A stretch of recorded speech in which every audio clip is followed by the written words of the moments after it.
Actualité de l'espace 62. Bonjour, merci d'être à nouveau ici avec moi. J'espère que vous allez très bien aujourd'hui. Je suis Marie, bienvenue sur ma chaîne. Cette information peut être perçue comme de la science-fiction ou comme le spectateur le jugera bon, et je la publie uniquement à des fins de divertissement. Cela dit, je prends mes informations très au sérieux, et pour ceux qui ont des yeux pour voir, j'écris ceci le matin du 17 janvier 2025. Oubliez ce qu'on vous a dit ailleurs, il existe bien plus d'humanité exactement comme vous vivant, résidant et prospérant parmi les étoiles. L'humanité n'est pas indigène à la planète Terre, loin de là, et elle n'y a pas non plus été créée par intervention divine, ni par des généticiens reptiliens, ni n'y a évolué de manière darwinienne absurde.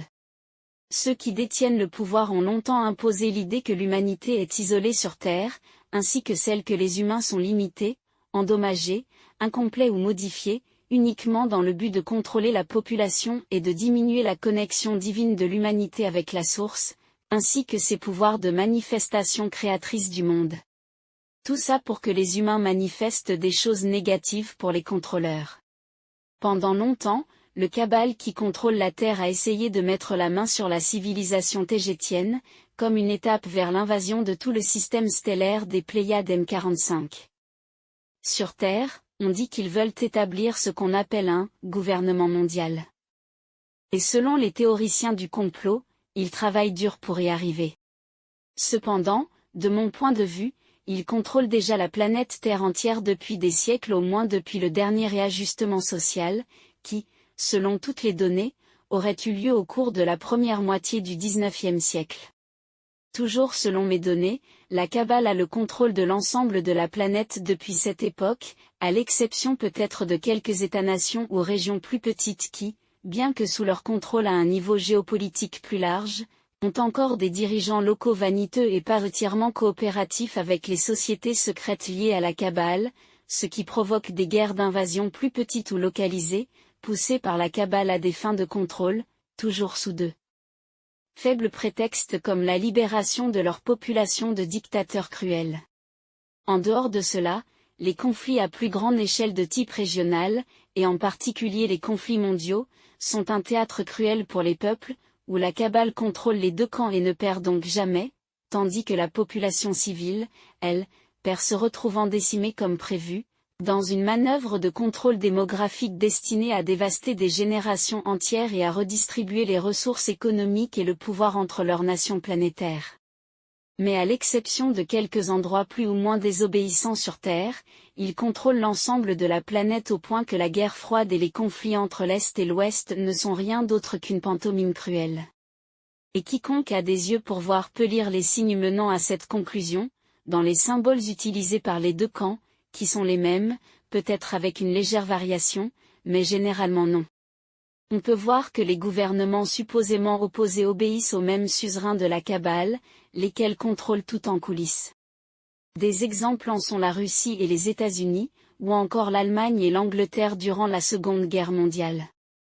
Mon propos est que la Kabbale possède déjà la Terre, et que le nouvel ordre mondial n'est qu'un théâtre pour les peuples, car karmiquement ils doivent leur dire ce qu'ils font, mais formulé comme s'ils n'étaient qu'en train d'y travailler, alors qu'en réalité ils l'ont déjà accompli, et depuis longtemps. La Kabbale sur Terre et les sociétés secrètes derrière elles ont une devise très inquiétante. Le monde ne suffit pas.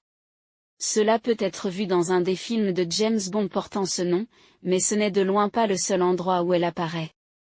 Mais pourquoi le monde ne suffit-il pas? Parce qu'il est déjà à eux. Mais ils en veulent plus, bien plus. Et cela parce que derrière la Kabbale se cache la puissante et avide Fédération Galactique, que l'on peut voir agir de manière clairement dualiste. D'un côté, elle promeut l'unité, l'amour et la lumière, de l'autre, elle est une force invasive qui ne s'arrêtera devant rien tant que tout ne sera pas sous son contrôle total. Le mouvement New Age a été utilisé pour imposer l'idée que la Fédération Galactique d'amour et de lumière est toujours sur le point de libérer la Terre de ses oppresseurs maléfiques, qui vont de simples suzerains humains à de cruels lézards et gris aliens, en compétition pour le contrôle planétaire. Les gens qui suivent et croient en la propagande de la Fédération Galactique imposée par le New Age, lui-même créé par la Kabbale, sont persuadés que la société des humains sur Terre est sur le point d'être prise par des lézards et des aliens gris, tandis que la Fédération galactique leur interdit d'envahir militairement la planète, ce qui les oblige à utiliser d'autres techniques plus manipulatrices, comme l'infiltration et l'hybridation de la population. Remarquez comment la Fédération galactique a le pouvoir d'interdire une invasion, mais même selon leur définition New Age, elle agit de manière permissive, et est donc également coupable par omission du moins sûr et hors de la planète Terre. La Fédération galactique essaie de vendre à tout le monde l'idée qu'elle est bienveillante et œuvre pour l'unité et l'évolution pacifique, tout en diffusant des flatulences d'amour et de lumière, tout en promouvant les conflits et des agendas cruels contre la population de la planète Terre, mais pas seulement, car elle fait de son mieux pour exporter ses agendas néfastes et ses méthodes de traitement de la population à d'innombrables systèmes stellaires et planètes. Cela indique clairement que ce qui contrôle en fin de compte la Fédération galactique est maléfique, du point de vue des races humaines lyriennes, entre autres, et c'est le moins qu'on puisse dire. La cabale qui contrôle la Terre est un reflet de la Fédération galactique plus vaste, elle fonctionne de la même manière, mais à une échelle planétaire. La Fédération galactique est davantage un gouvernement tel qu'on en trouve sur Terre, mais à une échelle galactique, et elle fonctionne avec les mêmes méthodes: mensonges, manipulation, invasion, cruauté et déloyauté. La cabale qui contrôle la Terre fait partie de la Fédération galactique, et vice-versa. Ils sont hautement invasifs et perfides, tout en opérant dans la dualité, et leur côté obscur utilise toujours le bon côté comme couverture pour leurs méfaits. Il y a de bonnes personnes dans la Fédération galactique, mais elles sont soit maintenues dans l'ignorance de ce qui se passe réellement, soit limitées par leurs lois et règlements, qui ne servent qu'à leur propre bénéfice. Poursuivons avec les nouvelles. Après que le Haut Conseil pourri de Tejta ait été arrêté ces dernières semaines en raison de son association avec la cabale qui contrôle la planète Terre, entre autres crimes, il y a eu une sorte de réaction en chaîne au sein des autres races stellaires du système stellaire des Pléiades M45, toutes membres du Conseil d'Alcyone qui gouverne et contrôle la région. Tous les membres ont remarqué à quel point Tejta était proche d'être envahi, car tout son conseil supérieur était sous le contrôle de la cabale terrestre, et tout ce dont ils avaient besoin était de réussir à assassiner la reine de Tejta pour prendre totalement le contrôle de sa civilisation. Et ils ont presque réussi, car j'ai failli mourir à cause de leur tentative d'assassinat élaborée et trop compliquée en novembre dernier. Et donc, la société de Tejta avait été si fortement infiltrée puisque tout son haut conseil qui la gouverne, travaillait pour la cabale terrestre et au final, pour le côté maléfique de la Fédération galactique que toutes les autres races stellaires du Conseil d'Alcyone ont commencé à remettre en question l'intégrité de leur propre gouvernement et au Conseil. Alors, il y a quelques jours, toutes les races pléiadiennes membres du Conseil d'Alcyone, à l'exception d'une seule, ont commencé à enquêter sur leur haut conseil et autres lieux et postes de pouvoir au sein de leur société, pour voir s'ils avaient été infiltrés comme à Tejta. La seule civilisation pléiadienne qui ne l'a pas fait, est celle des félins urmayadéens de Mérope. Car du fait d'être Urma, ils ont un contrôle total sur qui est qui au sein de leur structure sociale et ils sont tous hyper loyaux les uns envers les autres, et envers leur confédération, d'une manière qui est difficile à comprendre pour la plupart des Lyriens. Ce que les autres membres de M45 ont trouvé était effroyable. Plusieurs races pléiadiennes ont trouvé des personnes infiltrées ayant des liens et des associations de travail avec la cabale terrestre, ou directement avec le côté obscur de la Fédération galactique. Au fur et à mesure que les enquêtes progressaient, il s'est avéré que ces agents travaillaient tous avec les mêmes tactiques et plans d'invasion que ceux qui se sont infiltrés dans Tejta. Et maintenant, ils sont tous en état d'arrestation dans chaque société pléiadienne. Pour le moment, presque toutes les personnes arrêtées sont des humains de la Terre qui se sont fait passer pour des locaux. Notez que tous les hauts conseils des civilisations de la masse stellaire des Pléiades sont composés chacun de 24 membres. Les enquêtes sont toujours en cours, mais elles ont bien avancé et voici les résultats obtenus à ce jour. Les Solaciens, qui sont la race pléiadienne blanche de l'étoile Pléione, ont trouvé 119 personnes, dont 12 membres de leur haut conseil. Le peuple Molus de l'étoile Atlas a trouvé 67 personnes à des postes élevés au sein de leur société, dont 6 dans leur haut conseil. Le peuple Angan de l'étoile Electra a trouvé 138 personnes infiltrées dans les hautes sphères de sa société, y compris 15 des membres de son Haut Conseil, ce qui représente plus de la moitié de tout son Sénat. Les Célestes ou Solaeno, qui sont les Pléiadiens bleus de l'étoile Solaeno, ont trouvé 17 personnes, pas de leur race, en association avec la cabale de la Terre, et qui ont été accusées d'espionnage. Aucune de ces personnes n'était dans leur Haut Conseil. Note d'Héloïse Alcyona, étant donné que cette race pléiadienne a la peau bleue, les humains de la cabale auraient eu beau se rajeunir dans des caissons médicaux, ils n'auraient jamais pu obtenir cette couleur de peau et c'est la raison pour laquelle ils ne se sont pas infiltrés dans leur Haut Conseil et qu'ils se sont contentés de les espionner. Fin de la note, astérisque. Le peuple Maya Molus de l'étoile Maya a trouvé 227 personnes infiltrées dans des hauts lieux de pouvoir au sein de sa société, y compris 20 membres de son Haut Conseil, ce qui en fait la société pléiadienne la plus infiltrée après Tejta. La race Eloi de l'étoile Astérope a trouvé 83 personnes au sein de sa société, y compris 9 des membres de son Haut Conseil. Et le peuple tégétien de l'étoile Tejta a trouvé 151 personnes jusqu'à présent. Toutes infiltrées dans les hautes sphères de sa société, y compris 24 membres du Haut Conseil, autrement dit la totalité de son Sénat.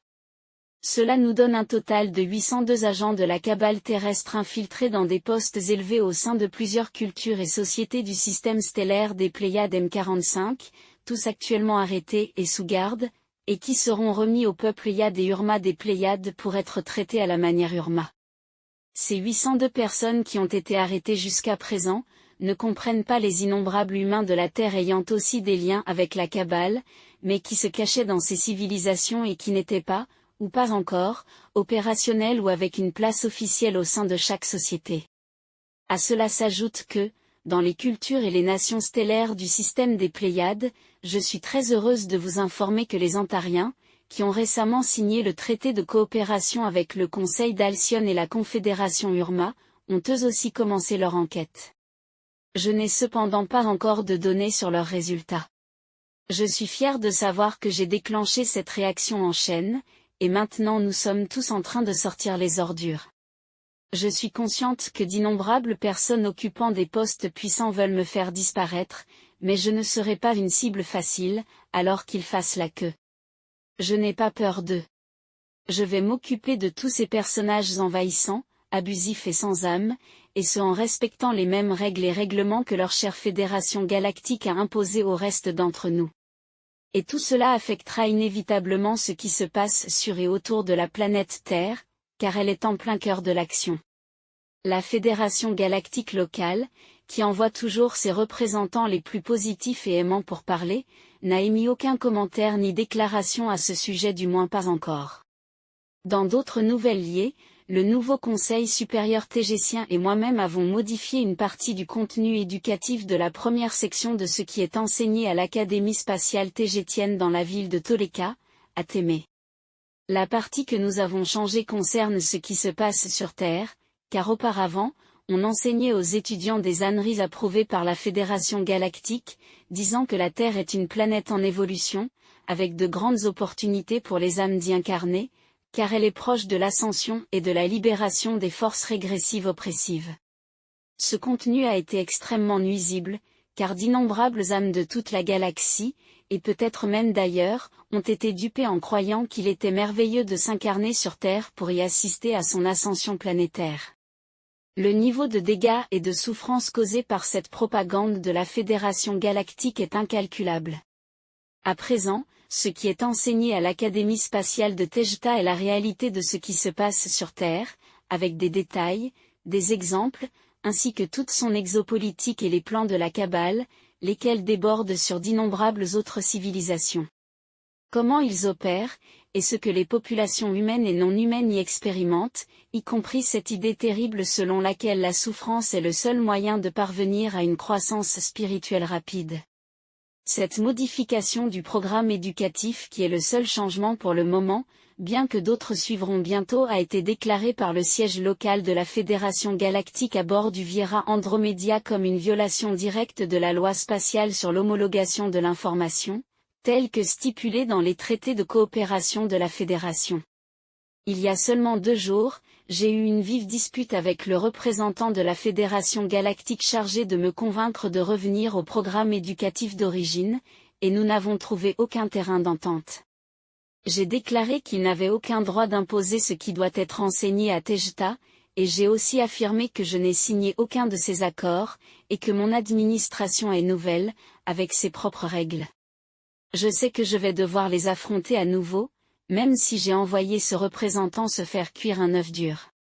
Je travaille avec mes homologues pleidiens des Pléiades M45 et à Entarien pour qu'ils puissent eux aussi changer ce qui est enseigné dans leurs propres académies spatiales. Je vais transformer ma survie à leur tentative d'assassinat en leur pire cauchemar. Ce sera tout pour aujourd'hui.